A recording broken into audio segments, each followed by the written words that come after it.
Nous sommes de retour en direct dans cette édition du 12 décembre 2024 de votre émission quotidienne consacrée à l'actualité des marchés financiers. Et désormais, il est l'heure de retrouver Nathalie Janson pour décortiquer l'actualité économique. Bonjour Nathalie. Bonjour. Merci Nathalie d'avoir accepté notre invitation. Vous êtes professeure associée à Neoma Business School, spécialiste des questions monétaires, des questions Bitcoin et des questions de banque centrale.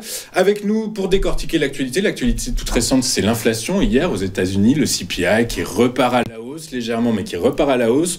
Est-ce qu'il faut s'en inquiéter ?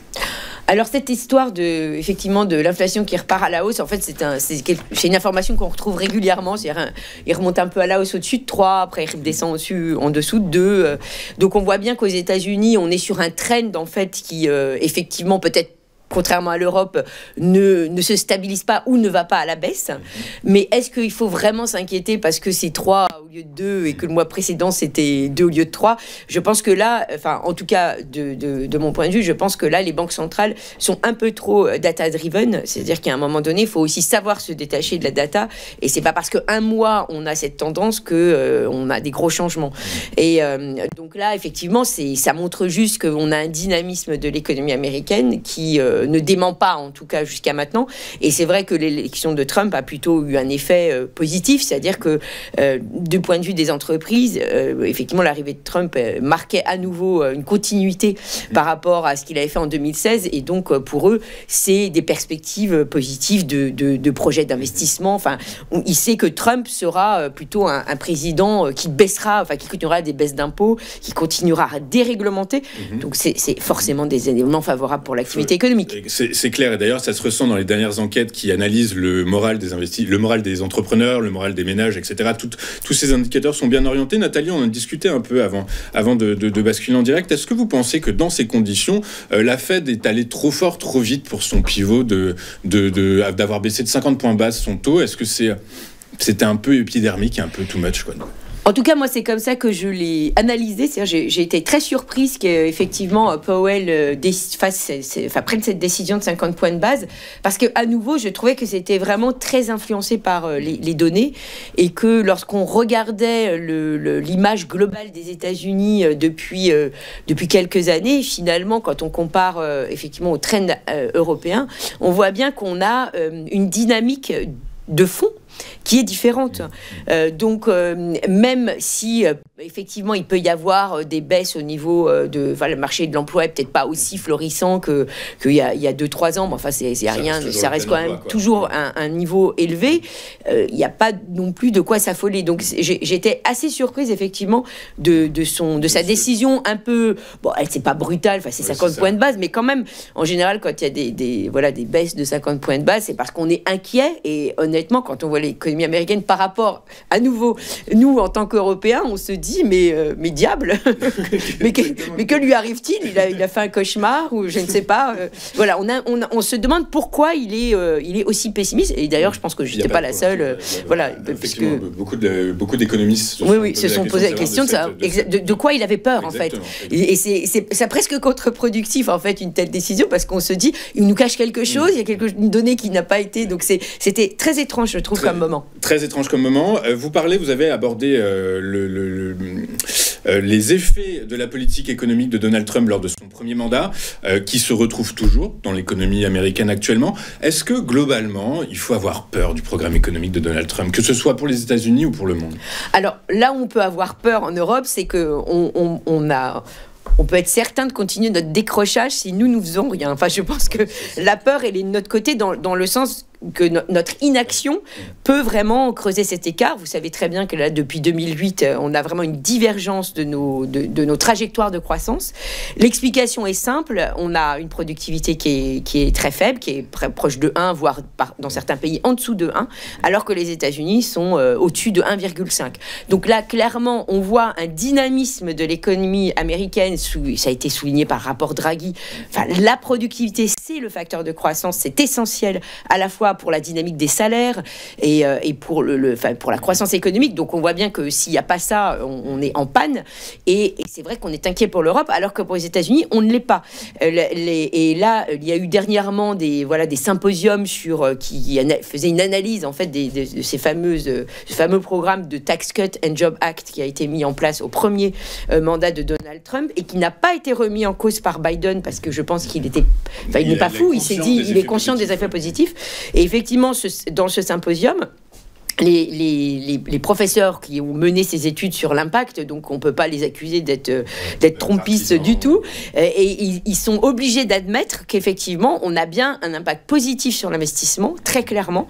Alors ils soulignent que ça n'a pas suffi pour inverser la tendance du déficit et donc l'augmentation de la dette, mais que très clairement l'investissement a été très, très, très favorable, et notamment peut-être une des données qui explique cette accélération de l'investissement, en particulier dans la technologie, c'est qu'en fait il a fait un amortissement immédiat des investissements. Alors vous doutez bien que dans des secteurs de technologie où le risque est élevé, avoir un amortissement tout de suite. Qu'est-ce que vous entendez par amortissement? Ça veut dire qu'en fait vous passez pour perte votre vous n'avez pas d'amortissement au travers du temps, c'est immédiat.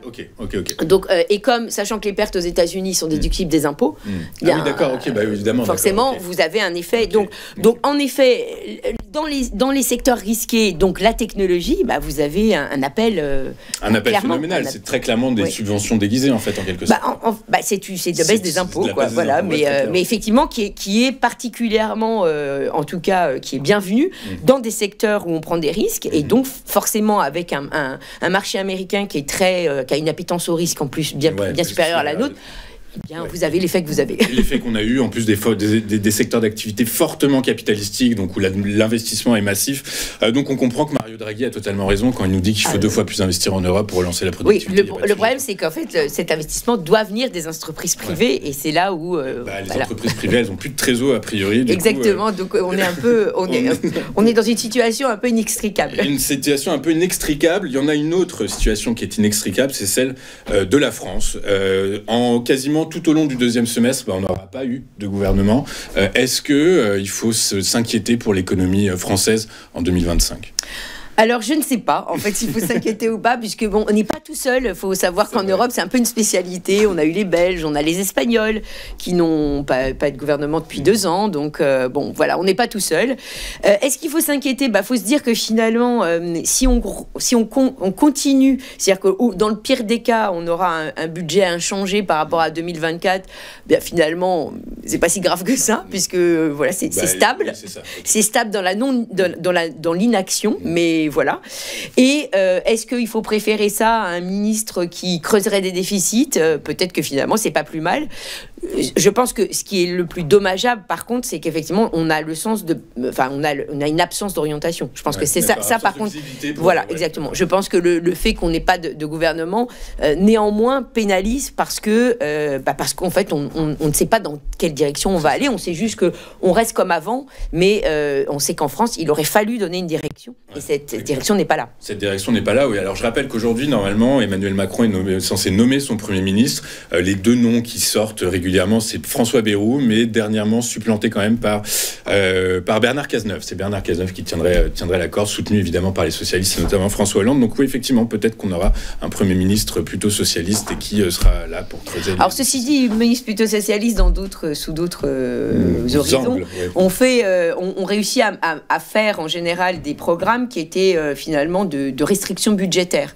Donc si on regarde la Nouvelle-Zélande ou même d'autres pays, en fait, c'est souvent le cas. C'est souvent des travaillistes qui ont fait ce que des libéraux n'ont pas réussi à faire. Donc on peut se dire qu'après tout, on va rester ouvert d'esprit et on verra ce qui se passera. Donc a priori, pas d'inquiétude à l'endroit de l'économie française pour 2025, puisqu'effectivement, c'est ce qu'il faut bien comprendre, c'est que le budget 2025, s'il n'est pas voté, c'est celui de 2024 qui s'applique. Donc, il n'y a pas de shutdown, en exactement. fait. Exactement. Et effectivement, le point à nouveau préoccupant, c'est cette absence d'orientation. Et donc, ce problème de productivité qui ne sera pas résolu plus avec ce même budget qu'il ne l'était dans le passé. Donc c'est ça plus qui est inquiétant. Très clair, parfait. Merci beaucoup Nathalie. On comprend qu'effectivement la pierre angulaire de la reprise économique, c'est la productivité, l'investissement. Et c'est vrai que sans leader, sans décideur à la tête d'un gouvernement, c'est difficile de prendre des décisions. Exactement. C'est évident. Avant de voir avec vous les pièges à éviter en 2025, Nathalie, je vous rappelle que vous êtes spécialiste des crypto-monnaies. Donc évidemment, vous le savez, le Bitcoin a franchi les 100 000 $ il n'y a pas très longtemps. Est-ce qu'on peut... Alors beaucoup d'analyses, de commentateurs attribuent cette hausse au Trump trade, c'est-à-dire aux effets, le fait qu'effectivement il est très pro-crypto, il va déréguler probablement un peu plus le marché des crypto-monnaies aux États-Unis, ou bien alors... Rappelons que le Bitcoin, c'est quand même, il y a une quantité limitée de Bitcoin. Du coup, par la force des choses, est-ce que c'est pas la simple loi de l'offre et de la demande qui a permis au Bitcoin d'aller chercher les 100 000 $? Alors, je vais faire une réponse de Normand, je vais dire un peu des deux. C'est-à-dire qu'en fait, on a d'un côté les analystes, si on reprend en fait ceux qui regardent les marchés et qui tirent des perspectives, des projections à partir de ça. Beaucoup donnaient le Bitcoin de toute façon à 100 000 $ en fin d'année parce que c'était une année de halving, c'est-à-dire la fameuse ralentissement de l'offre de Bitcoin qui est intervenue au mois d'avril, le 19 avril pour être un peu plus précis. Maintenant, il est certain que quand on a commencé à comprendre que sans doute Trump allait devenir président et qu'il était clairement en faveur d'une... en tout cas, il n'était pas en faveur d'un durcissement de la réglementation, c'est-à-dire qu'en fait, comme aujourd'hui, il n'y a pas vraiment de réglementation comme en Europe propre au secteur des crypto-monnaies, on savait juste qu'effectivement, elle allait plutôt adopter un cadre ou pas, d'ailleurs, laissé comme c'est, mais en tout cas pas modifié et donc ne pas aggraver. En effet, avec cette nouvelle-là, ça signifie donc que les acteurs du secteur peuvent continuer à développer leurs projets sans se soucier d'une modification de cette réglementation. C'est l'effet ETF aussi probablement, donc pareil, on reste dans la loi de l'offre et de la demande, les ETF qui ont été... Complètement. Les ETF spot, du coup. Oui, les ETF spot, ils sont... En plus, non seulement Trump s'affiche plutôt favorable au Bitcoin avec une moindre réglementation, mais en plus, il soutient la proposition de Sandra Loomis, de la sénatrice, pour avoir une réserve stratégique, puisque lui-même l'avait mentionné en fait à la conférence de Nashville cet été. Donc, ça fait beaucoup de facteurs positifs, c'est-à-dire qu'on se dit si effectivement on a un acheteur supplémentaires que sont les États-Unis, comme vous l'avez très justement souligné, l'offre de Bitcoin étant limitée, à chaque fois, c'est un marché qu'on appelle effectivement drivé par la demande. Donc dès que la demande augmente, le prix suit. Le prix suit. Alors, immédiatement. Et alors, Nathalie. On entend maintenant, alors un Bitcoin à 200 000, moi j'ai entendu 1 million. 120 000, moi j'ai entendu 120 000 le 27 décembre. Donc ça j'ai bien retenu. Okay. Donc j'attends effectivement de voir le 27 décembre. Voilà, mais effectivement il y en a qui prévoient déjà au 27 décembre. Du coup, par la force des choses, qu'est-ce qu'on attend maintenant? Le run des particuliers qui ont vu que ça avait dépassé les 100 000 et donc... Alors je pense qu'on a un plafond de verre avec la réglementation européenne et le fait qu'en Europe on a quand même un engouement mitigé. C'est-à-dire que là, effectivement, pour le coup, c'est au niveau individuel, puisque au niveau institutionnel, ça bouge pas comme aux États-Unis. C'est-à-dire qu'on n'a pas l'équivalent des ETF, nous. Donc, après, est-ce qu'effectivement, les ETF qui ont été lancés à Hong Kong, dans d'autres, sous d'autres cieux, hors Europe, vont en fait continuer pourquoi pas, voilà, mais en effet, pour le Bitcoin, moi, je ne suis pas une spécialiste de projection des marchés. Je ne sais pas, effectivement. Le trend est plutôt à la hausse. Maintenant, savoir s'il va atteindre 200 000 en 2025... mais structurellement, en tout cas, potentiellement, c'est quand même un marché qui est porté à la hausse. OK.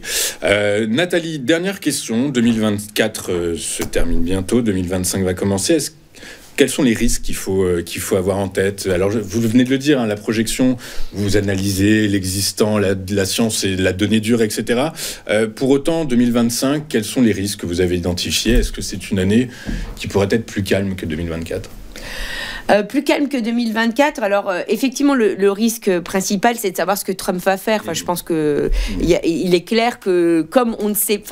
il y a son programme et il y a ce qu'il va vraiment mettre en œuvre, en tout cas du côté évidemment du commerce international. En fait, c'est ça la partie quand même la plus importante, et c'est de savoir si oui ou non il va passer à l'action sur l'augmentation des droits de douane, auquel cas, en effet, ça peut quand même bouleverser certains. Les flux mondiaux seraient réduits de près de 3,5%.